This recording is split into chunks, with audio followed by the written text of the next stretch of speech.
welcome to the Tunepact podcast. I'm your host, the punk rock pop, Lee Pierce. And today's episode, we're going to be talking about busking with AlleXion X. Welcome to the show. Could you take a few minutes to introduce yourself, please? Hello, my name is AlleXion X. I'm a New York City artist, and I perform the genres pop, a bit of hip hop, a little bit of rock influence, and I've been busking in New York City scene as an artist for over 10 years, and I play in different spots in the subway outside. Yeah, that's pretty much. And I also, release my own original music. You can find that on Spotify and stuff like that. I also do some shows at local, venues, small venues in the city occasionally. And I'm currently recording music to release. Well, thank you for coming on. I'm really excited about this. I've most of my friends are musicians. A lot of them up here in Midwest used to do a lot of busking, not as much anymore because of laws Hmm. and stuff like that. So I was really excited to have you on and be able to talk about this topic. Mm, So, especially, I mean, usually you see it lend itself more to singer-songwriter, folk, stuff like that, and you more on the pop and hip hop side, you don't see that as much busking. So, what right. brought you to start busking? Well, back in 2008, 2009, when I started, it was literally just for fun. I was with my cousin. He was visiting from Jamaica. I'm Jamaican. Um, and we were actually on a train heading to the US Open, that area. We're going to play music outside. And we were on the train, on the two train, and we just looked across at each other and we're like, yo, let's just start right here. And then we just started making money.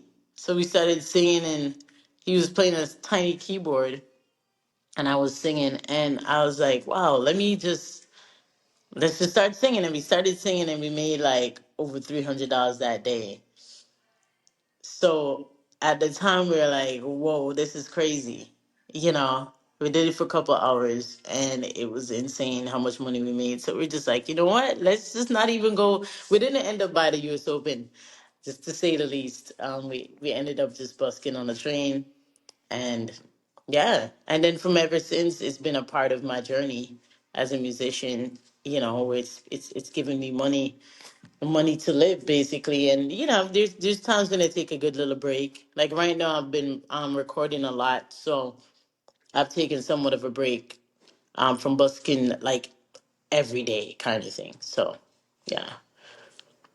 Well, and there's a freedom that comes with busking as compared to doing gigs at a venue because you don't have to worry about, sticking to whatever the venue's rules are. Maybe they don't want you to be political. Maybe you need to stick to a certain Correct. genre of music because of the venue. So you get to go out there and just be you and have as much fun with it as you want because nobody is expecting to see you. So they're not going to be like, oh, I didn't hear whatever song.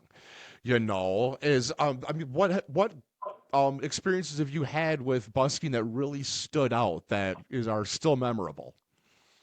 Well, I mean, I think that every day, like, sitting and just being able to practice live and get paid for practicing live almost. The idea that, okay, I can write a song in the moment. Like I've written a few songs just busking and just playing around with some chords. Um, I have, I've not oddly enough, but made friends with people with the underground, so to speak. Like I've had people more like unfortunate people that have given me money where I'm like, you know what, I'm good. Like I don't need your money, but they're like, you know what, they're begging for money, but they're like, yo, you made my day better. Like that's a really beautiful experience. Just that music touches everyone. Everyone's human. Some people who are unfortunate or overlooked.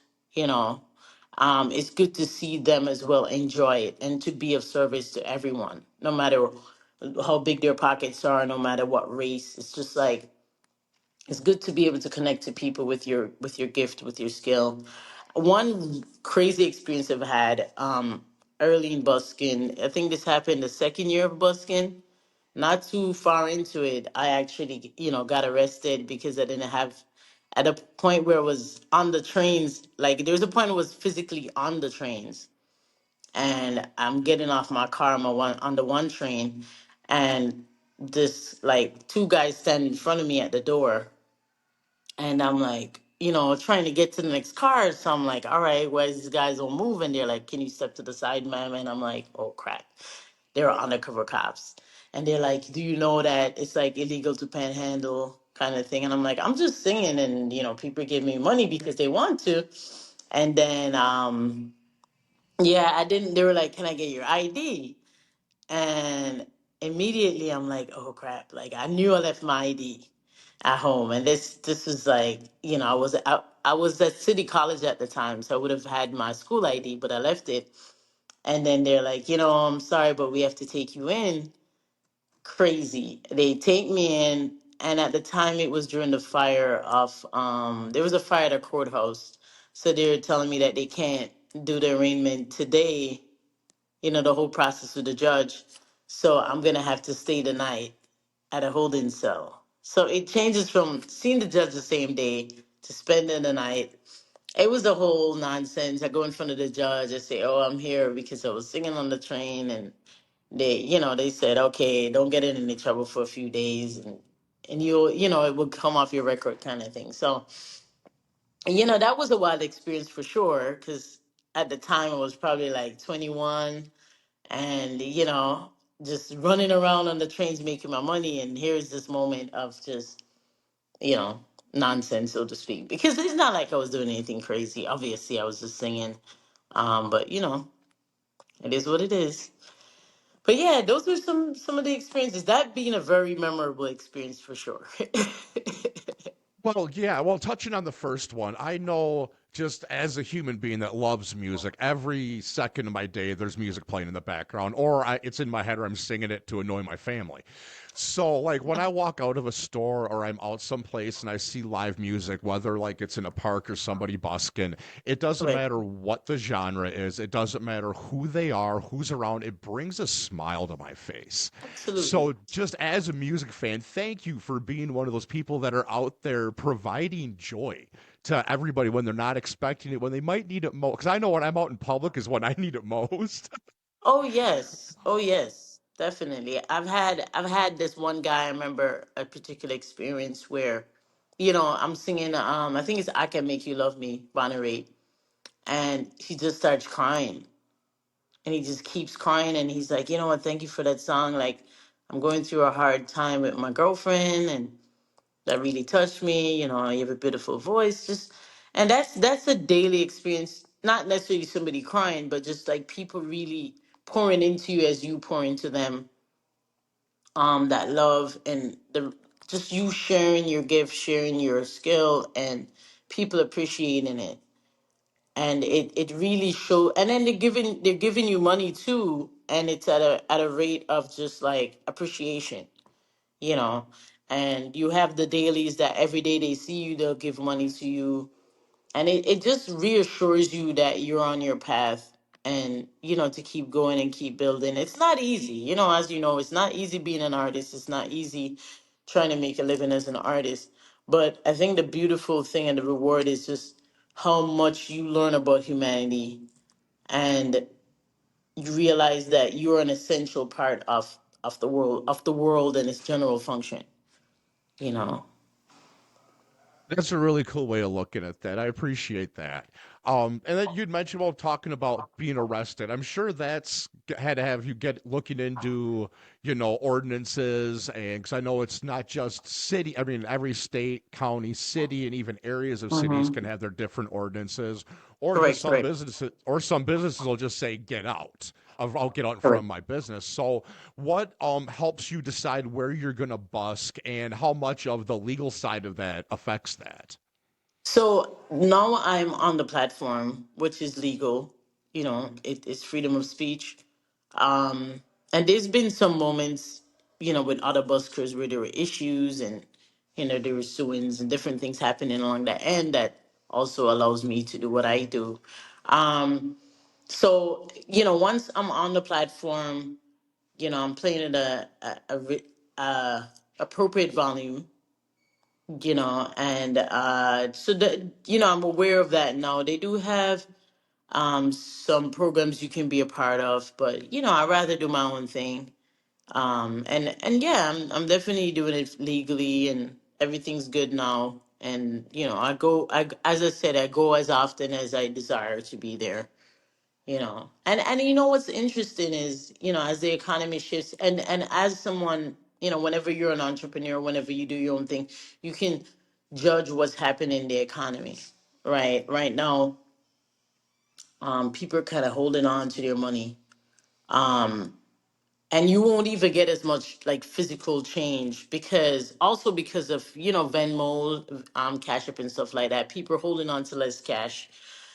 People are holding on to less coins, because back in 2009, you'd get coins nonstop. You know what I mean? You'd have a whole bag of coins. And you're like, man, I gotta count all of this, so you gotta take it. But now it's like very little. It's more, virtual money, and you do have, the physical money, but it's a very different time. I've experienced that shift. With the economy a little bit right now on a crunch, obviously things are changing rapidly. um there's some days that are not as good as before, and I really do believe the money isn't as good as, say, 10 years ago, or even 9 years ago. So that's interesting. That's interesting always, because yeah, it's really, it just goes, it tells you what's happening. It's like animals can tell you if rain's coming. you know Somebody who's doing their own thing can tell you, okay, people are buying less things, people are, doing less. So yeah. Well, and Busky, like you said, everything's digital now, even Yes. our money. So, Yeah. but that does give you a lot of opportunities with Busking now that you didn't have even, in 2009. You got Correct. QR codes. Yes, You put a absolutely. QR code on your guitar case and set it in front of you. It can have not just your Venmo and stuff like that and your Everything. Cash App. Correct. It can Yes. have your TikTok. It can have everything now. Absolutely. And so, how much have you used that to help drive traffic to your actual music and for your new projects? Do you use that quite often, or? Yes, especially, I have a few Christmas songs that I promote every year. I released them back in 2020, and yeah, I have the QR code, and I link it to my Spotify, especially because that's like one of the main platforms that for streaming. I have my link to my TikTok, and I use TikTok a lot because I do a lot of social media, especially on TikTok. Instagram, yes, but TikTok is kind of like a platform I have fallen in love with um, since 2020. And I feel like they do a lot to help artists grow. I make filters to promote my music as well. So yeah, during my Christmas season, especially, every year, um, I I do my promotion for these songs because every.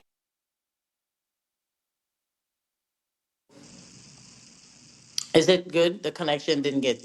Oh, okay. It just cut for a half a second there. Okay. At some point, these songs will be big. That's my hope, and that's my focus and goal. So I always use social media to promote my music. And I always have QR codes when I'm busking, because I dress up as Santa Claus, and I go, from like late November. As soon as Thanksgiving's over, I'm out there, and I'm dressed up as Santa Claus, and I'm just like in my moment, just until December 26th. I'm there, and it's great because I think. And one year I remember particularly, it wasn't last year, it was the year before, and I was going super, super hard. I made stickers with my QR code, with a face of my the face of my album, one of the singles I have, and I had the face become a QR code, and then from there I had it the stickers like lined up on the platform with a banner, and I just kept promoting, and I got a lot of streams that year actually, because of just like how hard I was going promoting, and people would stop by and say, "Hey, I checked out the Christmas songs. They're so fun. Keep going." And I was also playing live. I literally went on such a high. It was like I was out there for like 16 hours a day, just singing and promoting for like 3 weeks nonstop. It was such a grind, but it was so rewarding. I was just like on like every day for like 3 weeks, just going, going, going. Like, because you can, for me, I've done like 20-hour days before, just sitting and playing and singing, just, promoting. I'm in my Santa suit, and it brings joy to people. So that energy in itself keeps you going. And of course, I'm making a lot of money because it's the season, right? So it's just, experiences like that really fuels you as a musician, as a creative, because it keeps you going, and to really hear and watch people enjoy what you do, what you create. It's an experience like none other, because this music is your baby. It's going out into this world, and you hear people, whether they sing it back to you or they say they're sharing it with their friends, stuff like that, just really feels very rewarding, you know. So, That makes me so happy. I love Christmas music. I drive my oh, that's so family cool. nuts. I'm only allowed to listen to it from November 1st until Christmas, but that's all I listen to. I mean all of it. So I That's so can't wait cool. to check your songs out. I'm Yeah, really check it out. excited about Their little that. hip hop pop vibe. It's That's fun. that's really cool. 'Cause I saw It's I fun. saw oh I might have seen one because I did see one of your Buskin videos with you in a Santa suit. So I'll have to go Yeah, back and watch that again. That's yeah, I'm it's really fun. excited about that. And No, it's I'm a great. And kid. not to cut you, but I actually reached out to SantaCon, and the guy who runs the platform, he placed it on his page, on the front page, because he's like, "Yo, these Christmas songs are so fun." And I sent some emails around to the other SantaCons, and I've got responses. Somebody saying they sent it to one of their malls in their local areas. So, every year I really take it very seriously, and I really try to, I do believe, you have to do the work.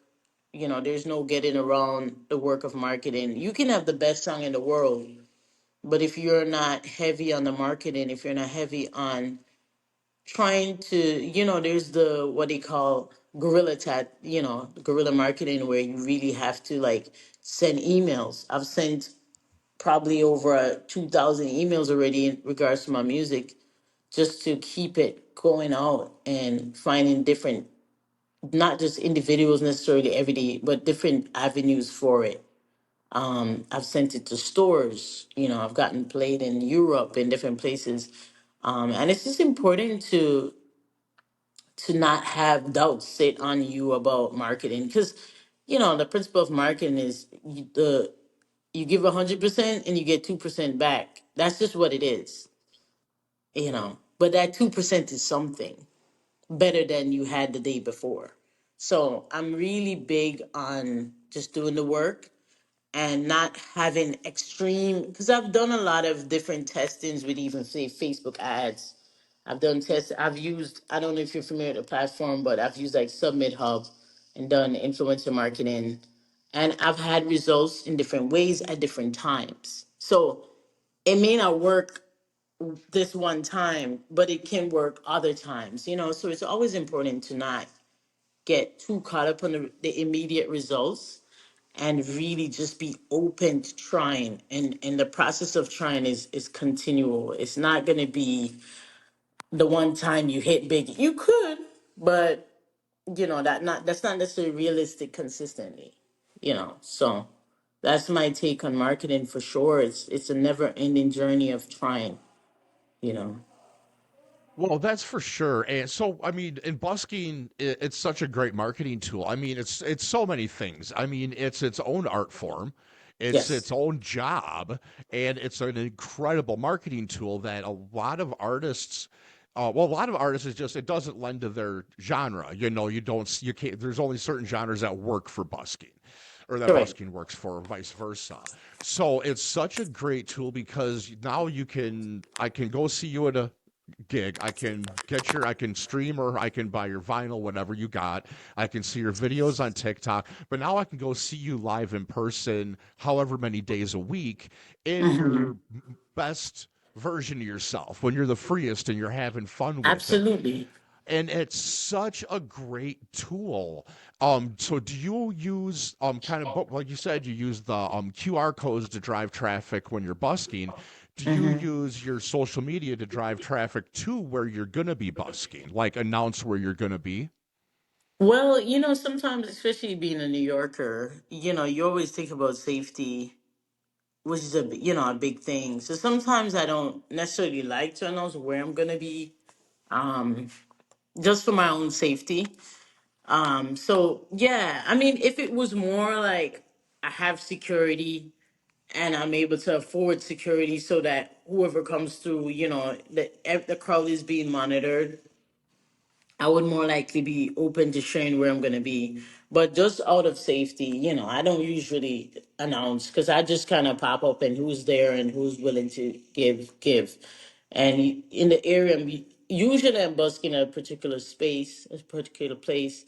And from there, I have my regulars and I have the people that are just passing through and being a part of the experience. So yeah, so I would say I don't usually share where I'm busking, but it's more so for safety. And another interesting angle of busking, which is something that's more prevalent now, is using social media to busk. Like I really am gonna get deeper into using TikTok as a tool to go live and just play music live, because to me technically it's still busking in a different setting, and you can do it from the comfort of your home. You can do it in a park but still have your camera up. I've done that too. I've been at my location and have people online watching me at the same time.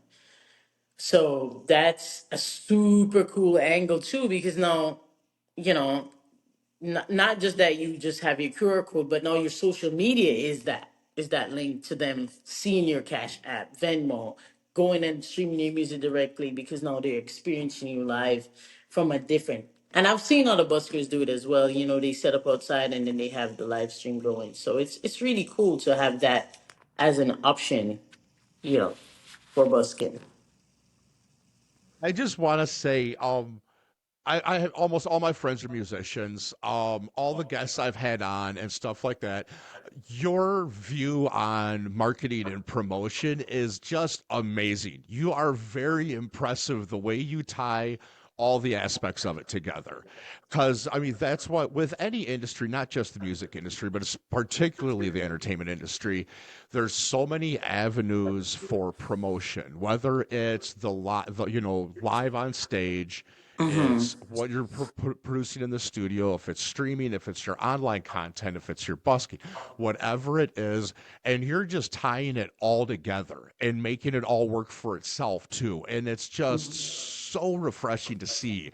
And it's very impressive what you're doing. I just want to Thank you. congratulate you. You're doing an Thank you. amazing job. Thank you. Thank you. Yeah. And I mean, this year, I really want to do more, especially from the TikTok angle, because I just sometimes I just imagine if I had that from I started busking, where I was going live online all those years, just like from the angle of just that live from Instagram, you have Twitch, you have TikTok. So this year in particular, I'm going to start setting up my space just to go live and busk, and just busk from my bedroom, from my living room, and then add that when I'm out to also have it going. So I'm giving them different venues and just different experiences. And I think, it always goes back to a big part of being an artist is to be personable, is to be accessible, especially today. Gone are the days of the hidden celebrities where everyone's kind of hiding behind this mystique. Today, you almost have to show everything for people to really fall into who you are and what you're about, and really be connected to you. And the more they're connected to you, the more they feel loyalty to share money or time, or the thing I really really advocate to a lot of artists is to really get into like TikTok and TikTok lives or lives in general, wherever your live experience lives, I feel that's definitely a huge part of the future of every industry within media is that live experience. Because I always say first it was photos on Instagram and then it's videos. And the other thing that's still not as prevalent is live. And now we have people like Kaisenet and DDG and all these other live streamers that are honestly the biggest celebrities today. Like there's no they're making more money than even like famous movie stars, and they're making more money than the biggest music artists. They make like so that has to tell you that a big part of what's next is gonna be the live experience. However, the artist and the creator generates that. I feel like we're gonna have a future of live movies that are being created right then and there, and you're part of that process. So it's like there's always the elevation of the experience, and whoever does it first usually have the greatest reward. So that's something I keep in mind. Because I've missed some of the trains. I feel like if I did go hard 2020 that year, I would have a very different experience today. It's like it's important to know when to jump on that train and just ride that train. And not and do it without inhibition, because you get that great reward when you're early in that transition. So it's cool, and I'm at a great place where I'm creating a lot of music, and I see where I'm gonna go with it. You know. Well, and yeah, you hit it. I mean, you hit it right on the head. The live stream, the reason it's to me as a marketing guy, I've been doing marketing, promotion, and music for 30 years. Wow. And to me, what I see and what I tell everyone I work with is fans want to feel like they know the artist. They need a connection. And when they do, Mhm. they're the ones that buy your album. They don't want to just stream it. They want the physical copy. They're buying your Correct. merch. They're going to Correct. hang around afterwards to talk to you.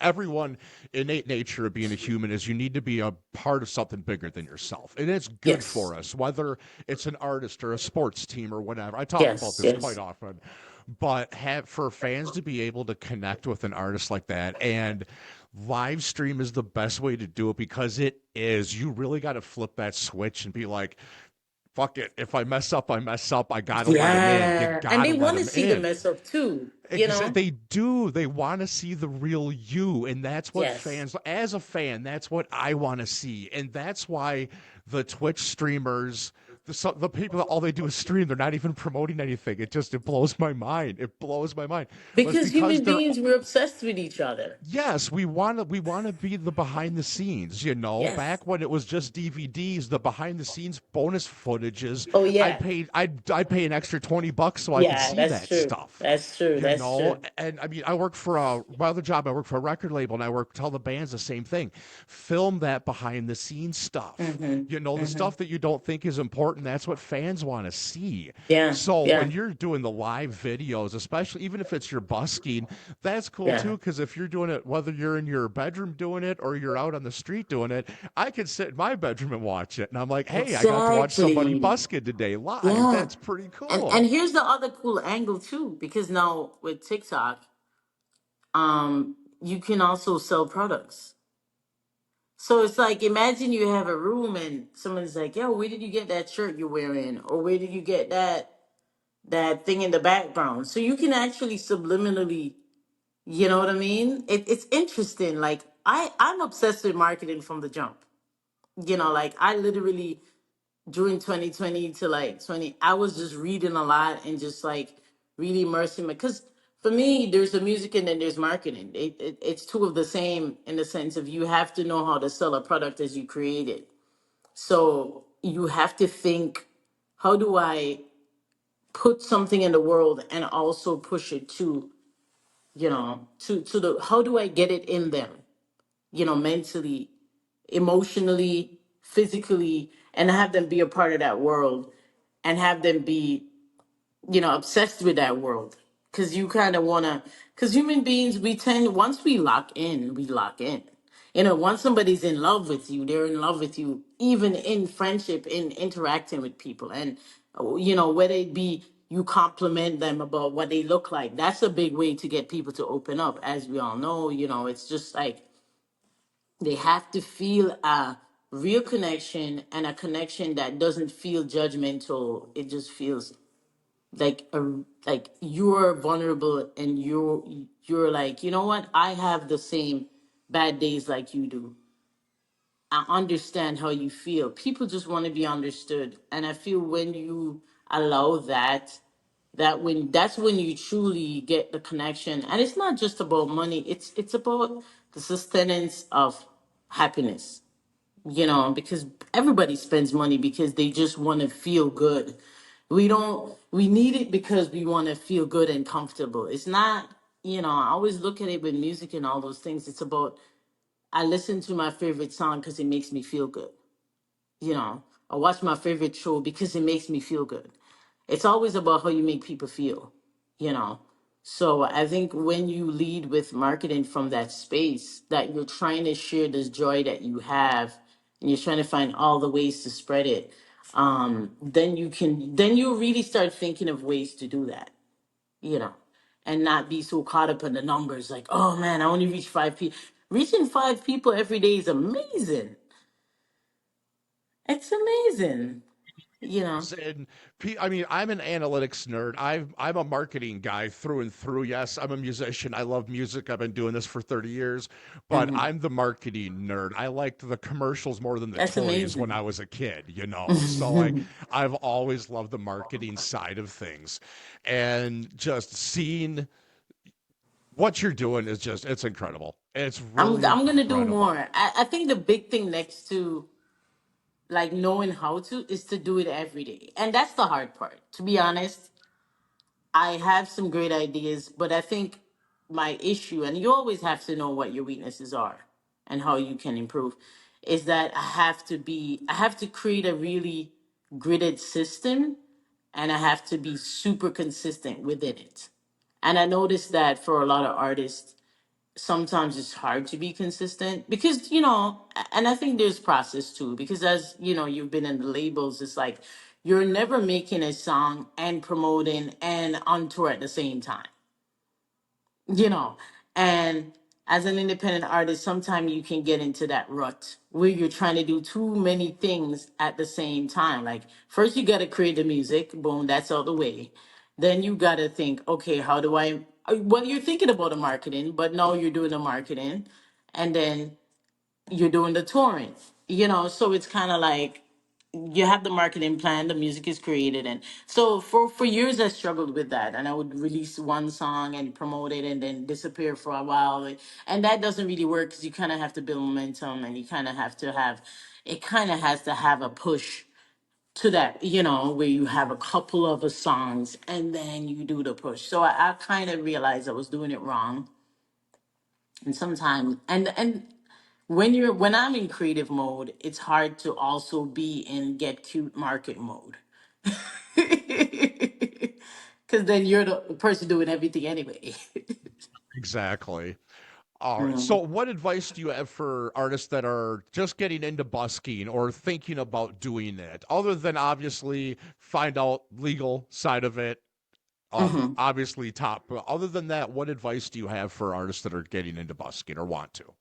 Okay, I would say have about 5 songs that you know, or even less. It could be just two, because you know you're gonna keep adding, and just go out there. You know, if you have an instrument, if you're a DJ, I've seen people DJing busking. Um, just show up and just be brave enough to start.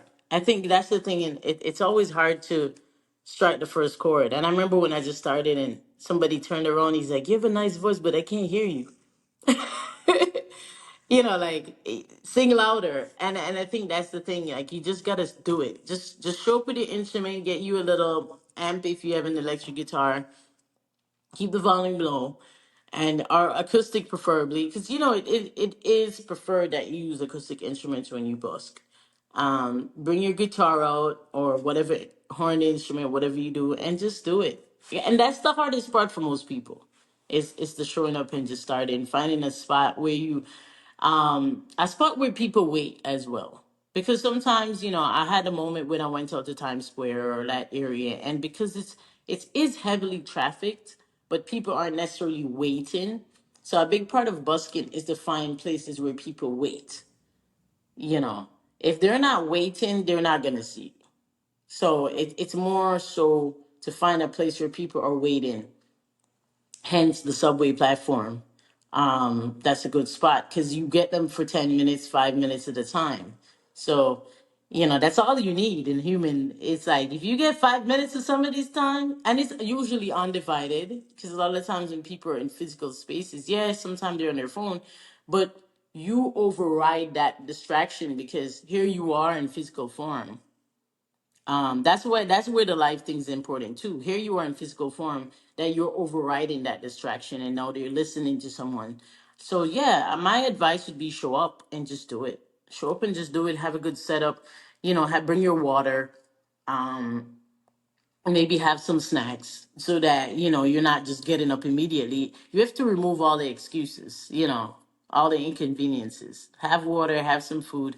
Bring your instrument and have fun. That's it. All right, that's awesome. So, I always like to give my guests a few minutes at the end to promote anything they got coming up. So, what do you have coming up later this summer, later this year? All right, so later this year, right now I'm working on some new music. So I suspect by the end of later this year, early next year, I'll start releasing those songs, and I'm also gonna be live streaming on my page on my TikTok, AXX.music. So come through and come hang. I'll be talking. I'm trying to do that every day. I'm just trying to just connect with people and talk about my music and talk about just who I am and what I do every day. Just hang out with me. I'll probably be cooking and making music and mixing music and just musicking. It's awesome. Like I said, that's what the fans want. At least I know everyone I talk to and me myself is the behind the scenes stuff. A lot of even it doesn't have to be music related. Yeah, People no, just it could wanted. just be hanging. Yeah, exactly. That's awesome. So again, thank you so much for coming on. This was a Absolutely. really great time today. I really appreciate you and all that you do. I appreciate you too. And thanks for inviting me on. I really, I didn't necessarily know what to expect, but just from you on the phone, and your voice is such a warm, welcoming voice. And I knew I was going to enjoy the experience. I love talking to people, I love connecting. And I think that's a big part of why I'm really pushed to do the live, because I love people. I love conversations. So I think that's going to be a good way to grow, you know, to further connect. Well, Alexian, again, thank you for coming on. And everybody, thank you for watching or listening. Get on there, like, subscribe, share, and rate us. Give us some comments. Let us know what we're doing right or wrong. Anyways, everyone, thank you, and we'll see you later. Peace.